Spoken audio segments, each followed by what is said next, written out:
کراچی کے علاقے گلستان جوہر بلاک 17 کی رہائشی نعمان گرین سٹی میں نجی سیکیورٹی گارڈ نے حاملہ خاتون کا سرعام تذلیل کی اور بدترین تشدد کا نشانہ بنایا۔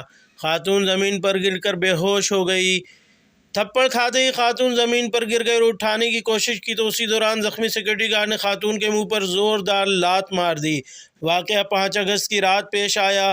وزیر اعلیٰ کے ایکشن پر پولیس حرکت میں آئی اور شارع فیصل کراچی ایسٹ میں مقدمہ درج کر لیا گیا۔ وزیر اعلیٰ سندھ نے واقعے کا نوٹس لے کر ایڈیشنل آئی جی کراچی کو سیکیورٹی گارڈ کے خلاف کارروائی کرنے کی ہدایت کر دی اور کہا کہ گارڈ کو خاتون پر ہاتھ اٹھا کر تشدد